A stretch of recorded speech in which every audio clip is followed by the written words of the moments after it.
The Central Pennsylvania Sulfur Hatch is an event that is anxiously awaited for every spring by fly fishermen, and for good reason. It's a blast to be able to throw your dry fly to eagerly rising trout that are focusing in on a single species. But when the sulfurs aren't on and you have to resort to nymphing, what kind of things do you use? In this video, we're going to find out.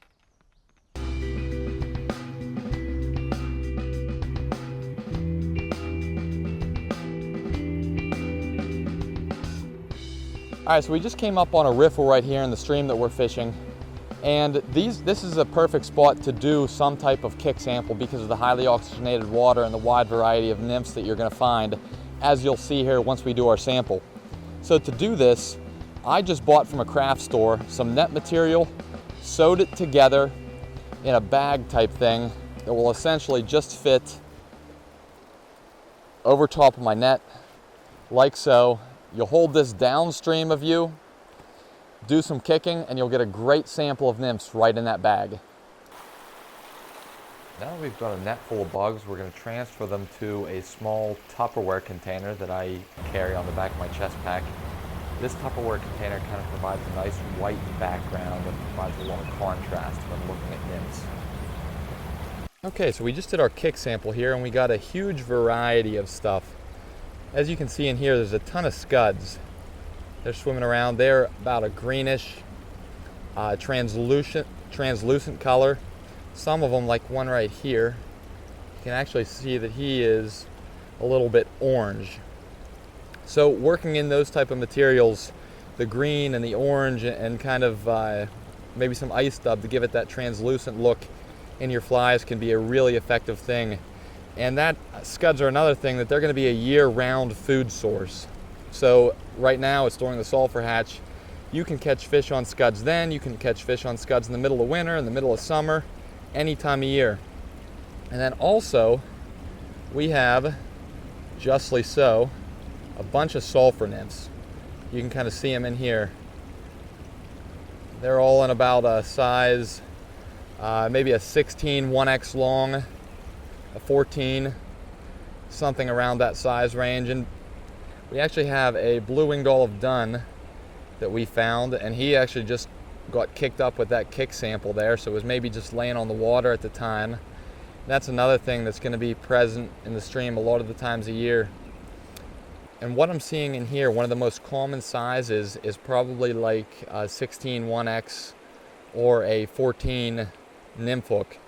With those scuds, probably a 16 scud hook would do the trick with most of these. There's a few on the bigger range, maybe in the 14 size, and then a few on the smaller range, maybe an 18. Also, we kicked up this casing right here. And I'm not sure if you're going to be able to pick it up on camera, but it is actually square in shape and tapers to one end.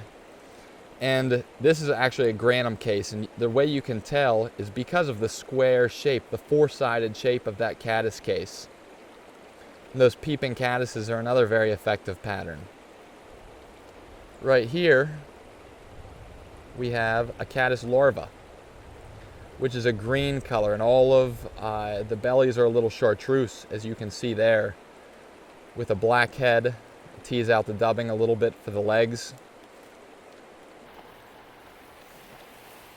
Since we didn't get as many caddis specimens in the last kick sample, we did another one and picked out some individual specimens for this particular clip. And as you can see, we have a few rock worms, kind of like we saw in the last one, the green colored caddis nymphs. And then one thing with caddis, unlike free-living mayfly nymphs, part of the caddis life cycle is to create, for many species of caddis, is to create a case. And what the caddis larva will do is live in this for a certain part of its life cycle and filter feed. Some are free moving, like the larger one that you can see here, made out of the case made out of sticks and leaves and things like that.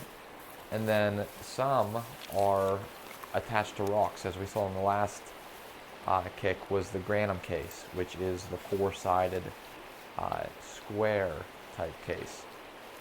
So actually what I did here was threw in two examples of some nymphs that I really like using. A standard pheasant tail nymph, as you can see there, in the resemblance to a mayfly, which is right there. And then also I threw in a pheasant tail with lively legs. And if you put up some of these other nymphs that you see swimming around in there, the legs are something that is a very defining factor of a lot of these nymphs. And by incorporating a leg material into your nymphs, this can give a more realistic look. Also, I find with tying these on is that it helps to proportion the fly a little bit better. Helps to give that thorax and abdomen ratio a little bit better by putting in those legs and putting your wing case over top.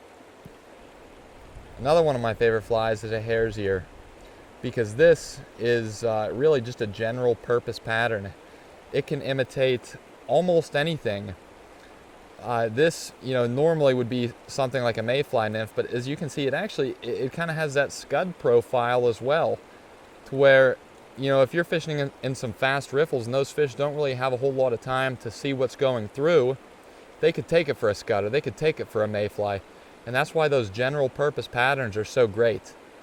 Since we're on the subject of general purpose patterns, I threw in a waltz worm, which is one of my absolute favorite flies here for fishing in central Pennsylvania, because again, it imitates almost anything. And you can see those nymphs all around it there, and in fast moving water, when a trout doesn't have a whole lot of time to decide, it can mistake that for a scud, for a mayfly, for just about anything there. So as you can see, there's a huge variety of nymphs in the stream right now in early May. Right now it's May 12th, and this is during the sulfur hatch. Not a whole lot of sulfurs coming off right now, so we are nymphing, and you can use a lot of these nymphs as patterns if you're a fly tyer to model your own flies after, and if you're out fishing, to choose what patterns that you actually want to fish with. So I hope that you learned something from this video, and you're able to use that to catch more fish. Also, there's probably so much that I don't know about the sulfur hatch, and I'm very interested in learning these type of things. So if I missed anything, or if you think I left anything out of this video, please comment in the comment section below. Thanks for watching.